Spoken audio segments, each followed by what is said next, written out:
हनुमान जी महाराज पूरे दिन राम जी की सेवा में रहते, बहुत ध्यान से सुनना। लेकिन जैसी शाम होती तो राम जी कनक भवन की ओर जा रहे होते थे। पूरे दिन रहते बानरों के बीच में, सभा के बीच में, प्रजा के बीच में, लेकिन संध्या में तो वो फिर अपनी गृहिणी के पास और फिर निज जीवन जीते हैं जो बहुत प्राइवेट है, प्राइवेसी रहती है वहां पे।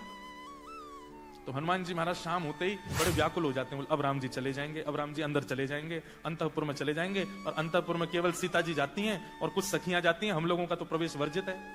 हनुमान जी बेचारे, उनका मन होता है मैं एक क्षण के लिए भी राम जी से दूर ना रहूं। लेकिन रात्रि होते ही राम जी जैसे कनक भवन में जाते हैं, हनुमान जी महाराज द्वार पर खड़े हो जाते हैं, और जब तक राम जी भीतर जाते दिखते रहते हैं, देखते रहते हैं। और जैसे ही राम जी कहीं मुड़े, दिखने बंद हुए, फिर हनुमान जी का रोना शुरू होता है। दिन पूरी रात रोते रहते हैं जब तक राम जी सुबह आ ना जाए।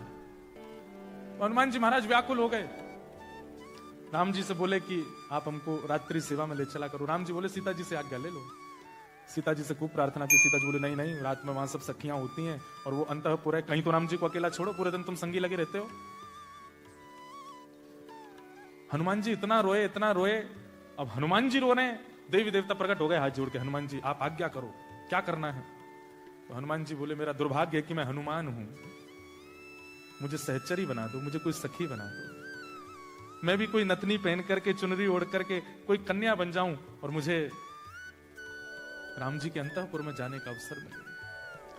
अब ये तो सब देवी देवता हाथ जोड़ खड़े रहे, बोले कि ये हम कैसे कर सकते हैं, और हमको दंड और लगेगा कि हनुमान जी को छोरी बनाया है।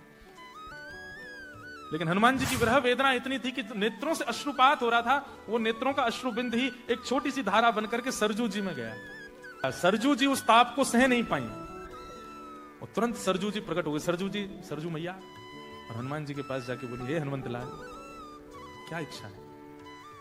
बोले मुझे सहचरी रूप दे दीजिए। तो हनुमान, सरजू मैया बोली सहचरी रूप दे देंगे, क्या करोगे। बोले पूरे दिन तो हनुमान बनकर के राम जी के साथ रहूंगा, रात में सहचरी बनकर के निज कक्ष में जाऊंगा। तब सरजू मैया बोली मैं सीता जी से प्रार्थना करती हूँ। सरजू मैया गई और हनुमान जी का विरह अश्रु जो था हाथ में लेकर के गई।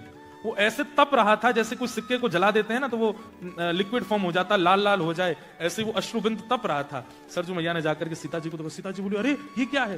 बोले हनुमान जी का अश्रुबिंद है, वो इतना तड़प रहे हैं अंतःपुर की सेवा पाने के लिए, आप कृपा कर दें। तो सीता जी बोली इतनी व्याकुलता है, मैं अंतःपुर की सेवा इसलिए नहीं देती कहीं यहाँ पर राम जी के प्रभुत्व को ना देख करके, उनके राजा भेष को ना देख करके, उनके सहज भाव को देख के किसी के चित्त में दोष ना आ जाए। लेकिन हनुमान जी तो पूर्ण योग्य हैं, जाओ उनको कह दो आज से संध्या होते ही वो चंपक लता सखी के रूप में आएंगे और अंतःपुर की सेवा करेंगे।